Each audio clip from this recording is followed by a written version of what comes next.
Welcome into Jets Overtime. We are presented by SiriusXM. Eric Allen alongside Quincy Nwangwu here on a very cold day at MetLife Stadium. The New York Jets cannot hold on to an early lead, and they fall to the Seattle Seahawks by a 26-21 score.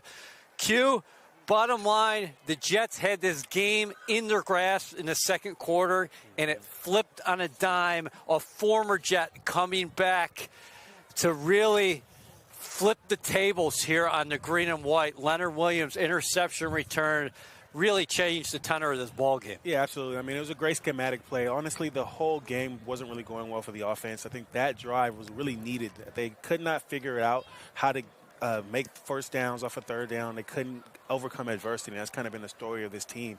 You know, when you have a play like that, defensively, you bring your defensive end out into the passing lane. It's very similar to the Vikings game, right, where, you know, you had somebody come out and you get an interception.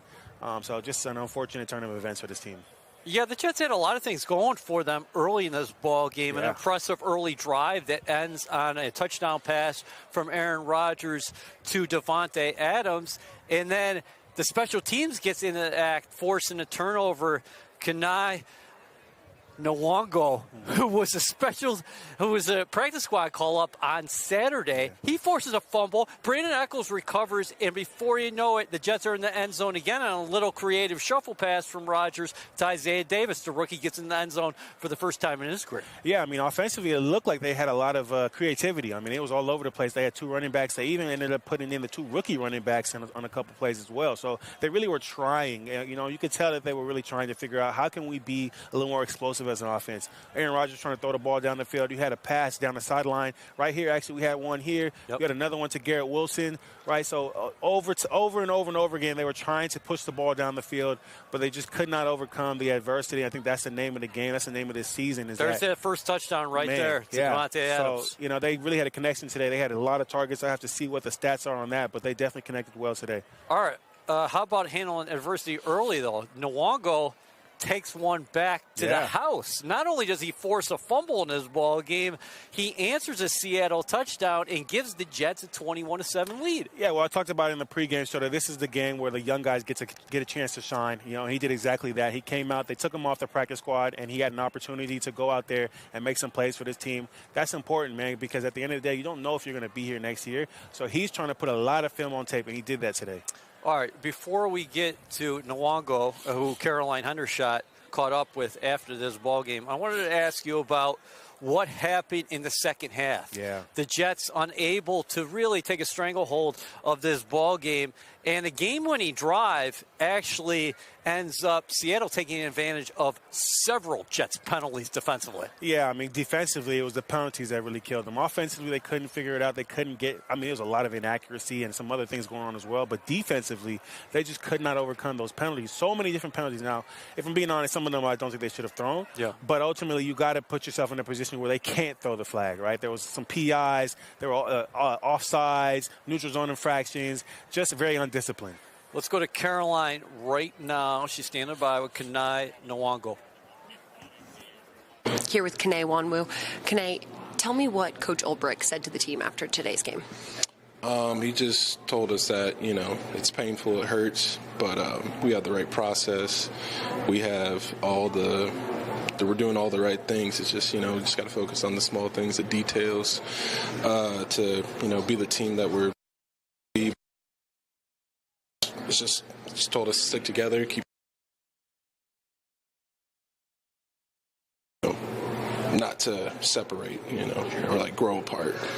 Now, obviously not the score and outcome you wanted, but talk about what this kind of journey was like for you to get to this point and wait for your opportunity and then to really capitalize on it today. Yeah, it's a very different journey in my career. You know, first time getting released by a team, and then, you know, getting signed to a team, and then the next thing you know, you get released again. But, you know, for me, I just been focusing on coming in every day, being the same person, giving my best effort, you know, just having this ultimate belief in myself that, like, I'm still the same player that I know I am, you know, and then just surrounding myself with my family, my circle, and then all the other people that believe in me, too. So, you know, for me, it's just been a day in, day out, just continued commitment to myself and knowing that, you know, regardless of what situation I'm in, I'm just going to keep on like doing what I know I can do. Kene Nwangwu was tremendous today. You think about his journey. He was added to the Jets practice squad in September. Yeah. He gets elevated on Saturday. He forces a fumble that leads to a touchdown. And Nwangwu also goes to the house with a kick return. Yeah, I mean, what a great way to kind of put your name out there and let everybody know that you're here to stay, right? I mean, ultimately, we've been looking for explosive plays on special teams, and he brought that today. 2 plays, not just one. It's one thing to get that forced fumble. It's another thing to go out there and score a touchdown, especially in this new kickoff format. That's not something that's happening around the league. I feel like this is a broken record for us up here and for Jets Nation, but the Green and White had an opportunity to win this ball game at the end, and the offense had the ball. Unfortunately, Leonard Williams comes up with a big sack of Aaron Rodgers. Then his 4th down, he tried to go to Garrett Wilson in a one-on-one situation, throws it up there, incomplete, and Geno Smith comes in. Victory formation. Yeah, I mean, we knew Leonard Williams was going to be a problem. That's somebody that you had to watch out for. Last game, he had a great game as well.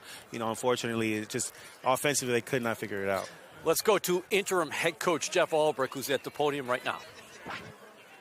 Turnovers, they end up scoring points on, and then the penalties there in the fourth quarter were really critical in this game.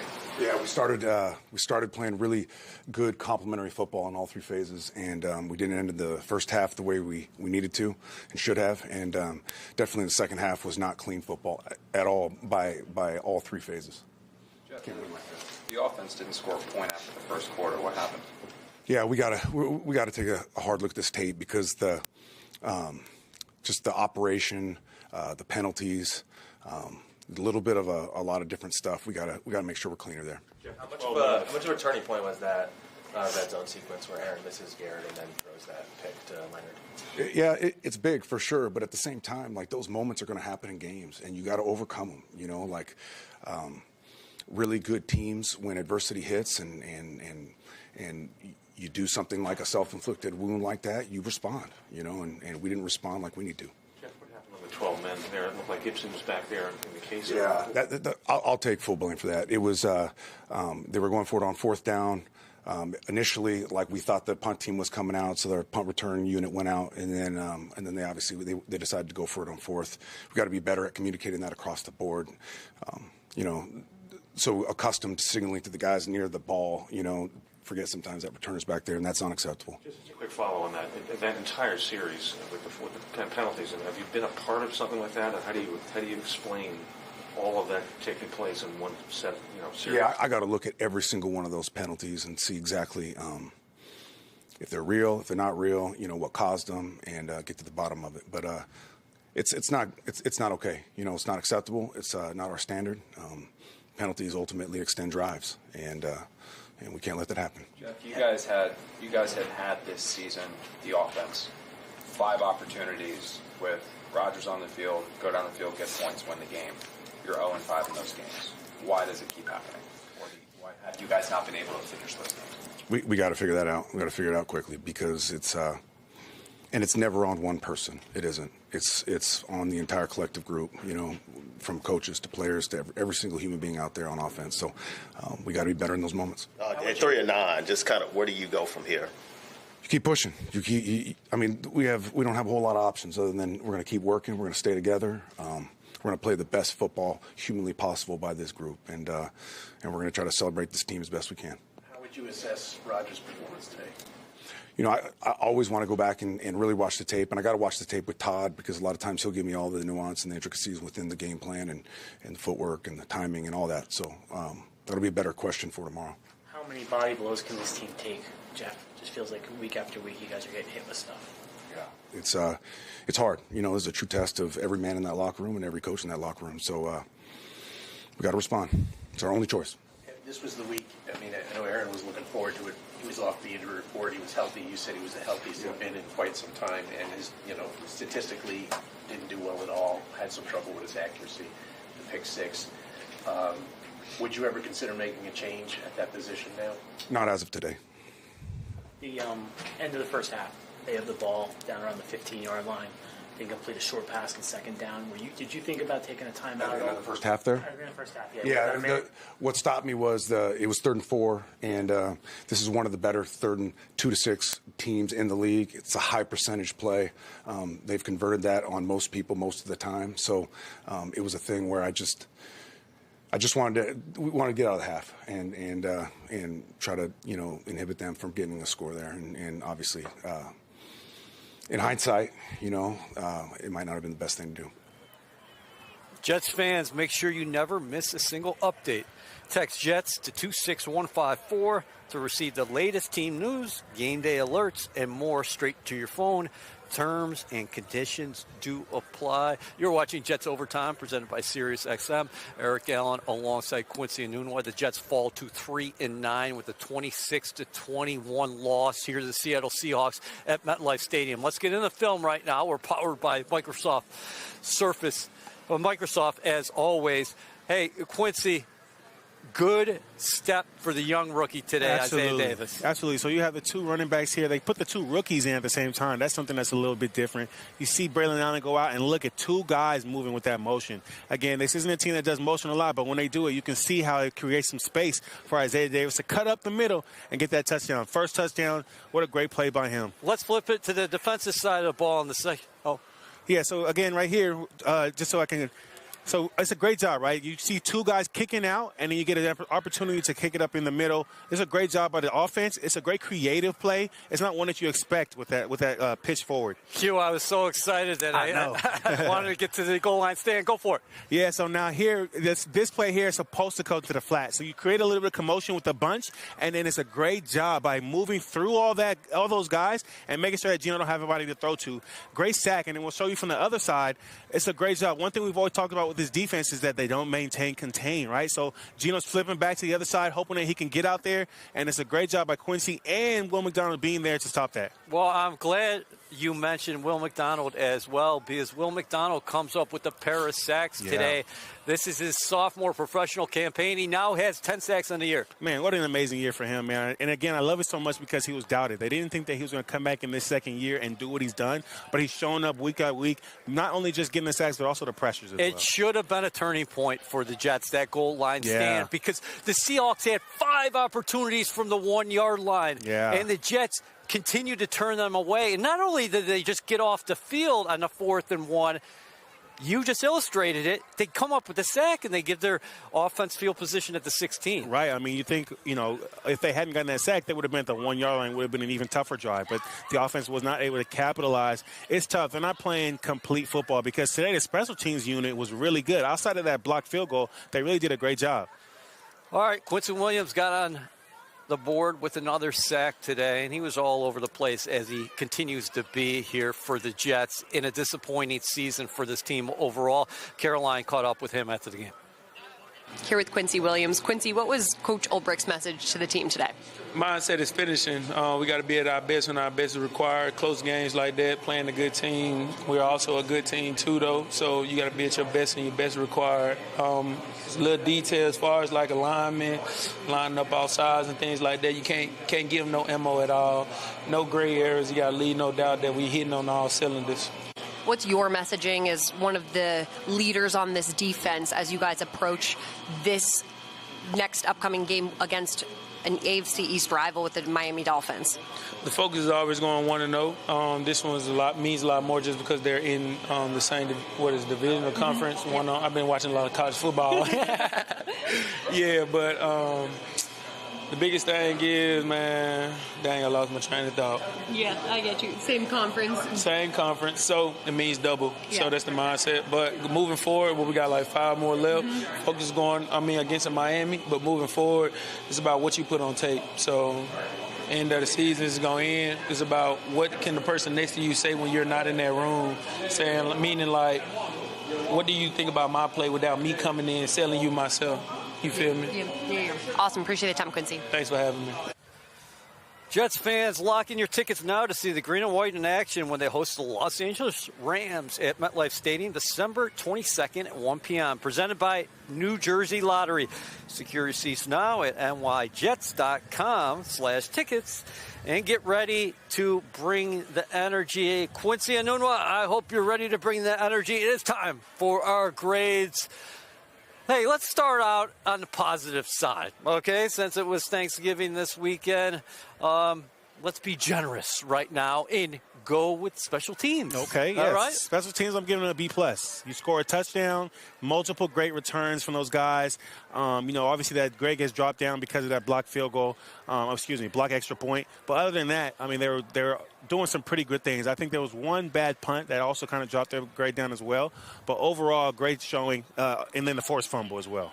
Yeah, for me on special teams as well, I go a B+. The only thing that happened negatively was blocked extra point. Yeah. But after that, Nwangwu, he was the show today. Here's breaking the tackle, and there he goes to the house, 98 yards. And then he obviously forced that turnover there in deep in Seattle territory, and that set up the Isaiah Davis touchdown. Brandon Echols gets his hand on another football. So then let's shift it to the defensive side of the ball. All right, so defensively, I think they had opportunities to have a better game, but overall I think I gave them a C.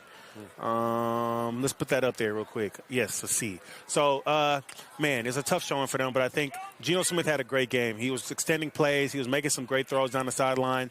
He had the other pass to Jackson Smith on fourth down, I think that was, right? So the defense just could not stop them when it mattered. Penalties really killed them. They should have ended those drives so much sooner than they did.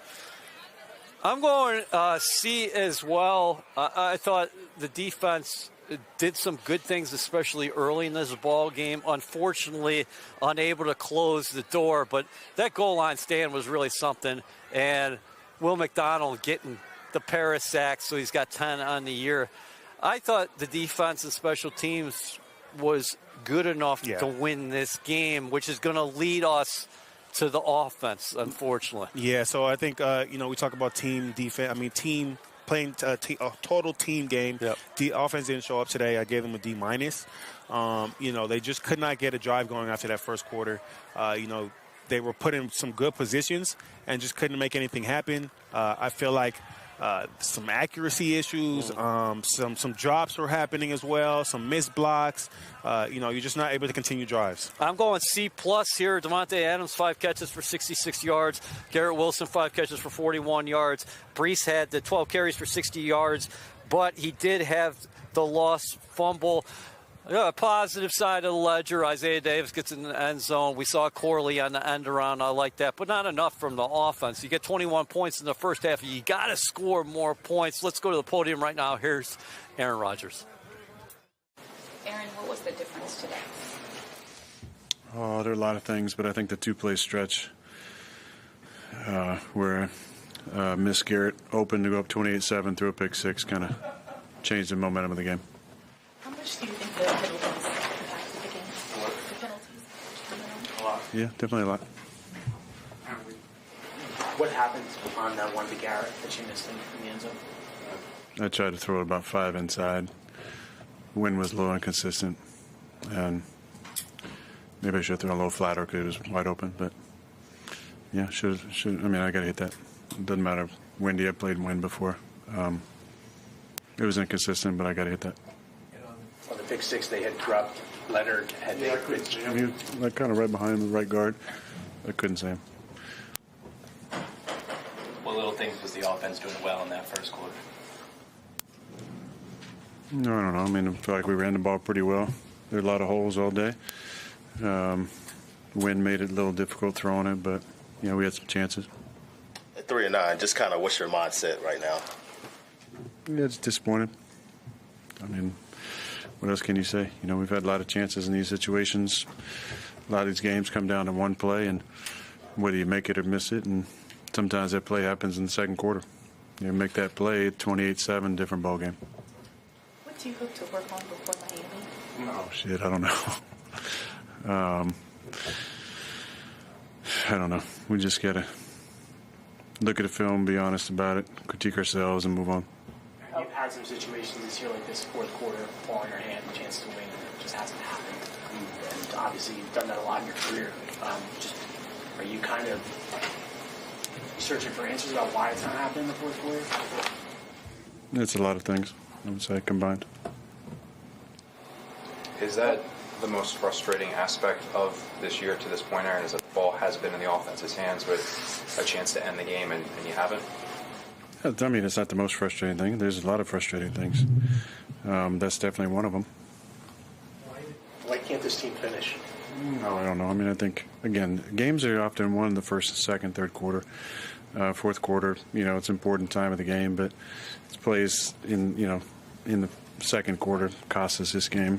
When it comes to fourth quarter, it's execution, it's strain, it's the little things, it's accuracy, and there's been a lot to go around. Myself included, first and foremost. Did Seattle change anything they were doing from the success you guys had those first couple series?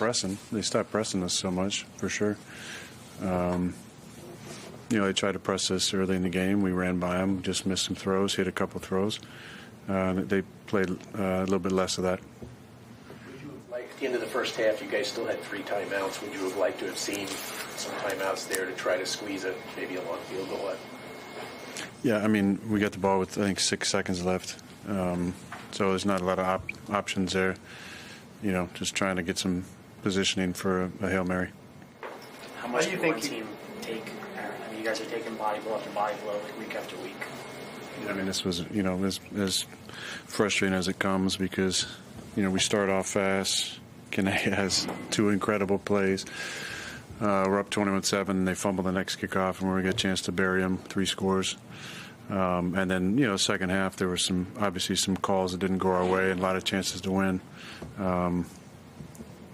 Just happens too many times this season. How did you come through the game physically? Yeah, I felt great. I was moving around well. Felt like, it was as good as I felt all season, moving around and extended plays. Came out fine. The New York Jets and Carnival are giving one lucky fan tickets to Celebration Key, Carnival's exclusive destination. From now until December 24th, enter for your chance to win the ultimate vacation and a $500 Jet Shop gift card at nyjets.com/carnival. Terms and conditions do apply. The New York Jets fall to 3-9 on the year with a 26-21 loss to the Seattle Seahawks here at MetLife Stadium. A cold day, and the Jets are left feeling quite cold. Another disappointing outcome, and we just heard from Jets star quarterback Aaron Rodgers. I thought very good points there. Everybody points to the fourth quarter, but games are 60 minutes long, and the Jets had opportunities to really take command of this ballgame. Yeah, definitely. I mean, he spoke about the pick 6. He said that he couldn't see Leonard Williams, but that was, I think, one of the bigger turning points in the game, right? That was one of those plays that, if you wish you could have those back in the red zone. But, yeah, by the time the fourth quarter came, they had already been beaten down so bad. And that's what we always say, running the ball is so effective because by that fourth quarter, and the other team can be worn out. And, they just weren't able to get back to that run game because in the first quarter, they were able to move the ball a little bit in the run with Breece Hall. All right, so let's go over a sequence of plays here. It is 21-7, and Aaron says he missed Garrett Wilson before the Leonard Williams interception return for a score. So if he hits that, it's 28-7, yep. And the entire dynamic of this ball game changes. But then you can even talk about later in the first half when the Jets go for it in plus territory just past midfield. He's going into a one-on-one situation to Davante Adams. Yeah, it was just so many missed passes there. He talked about the win. He talked about a couple different things. They have to figure out a way to connect on those plays. Like, we want them to push the ball, and they did a great job of that. They just were not able to connect on those plays. There's a couple different pass plays to Davante Adams, Garrett Wilson, like we spoke about. They just didn't make those plays that they needed to make. So we're going to put up the game summary here. Jets, again, fall to the Seattle Seahawks by 26-21 count. Not a lot of total yards on either side. You got the Seahawks with 259 total yards today, the Jets with 250. 8. Brees Hall averaged 5 yards per carry. Unfortunately, did have the fumble in there. I think he also got injured as well. Yeah. He had sat out for a little while. He's dealing with the knee soreness. There we go. So here it is. The Jets 3-9 after 12 games. You have interim head coach in Jeff Ulbrich. You have an interim GM in Phil Savage. You have 5 games remaining starting next week against the Miami Dolphins. Yeah, you got to figure out how to get some wins. Ultimately, for the team, you want to win some games, regardless of what's going on the outside, all the other noise. You want to end the season feeling like you were able to accomplish something, right? Going into the season, you wanted to make it to the playoffs, possibly the Super Bowl. Those are slowly dwindling and leaving the opportunity for you. So now you got to figure out, okay, what can we do? What can we put on the field? And as an individual, you have to put your best foot forward and go out there and make sure that if you're not making this team, you're making another team. That's the most important thing. I think today, again, was a microcosm of the Jets season. You go through all these sequences of plays, including the goal line stand, where you do have some positive momentum, and then you just can't put the game away. The defense has an opportunity to close the door, multiple penalties on the game-winning drive, and then the offense has the ball in their hands after everything that's happened late, and they can't get it done. Yeah, I like the question of, they've had 5 different opportunities to win the game with the ball in their hand, and they have not found a way to do that. Now at this point, what are you going to do? How are you going to shift the theme of this team for the rest of the year? Yeah, another tough one for the Jets today, and a tough season through 12 games. The Jets 3-9 after a 26-21 loss to the Seattle Seahawks. Conversely, the Seahawks atop the NFC West with a 7-5 record. For Quincy Nwangwu and a cast of thousands here at MetLife Stadium, I'm Eric Allen. Good night.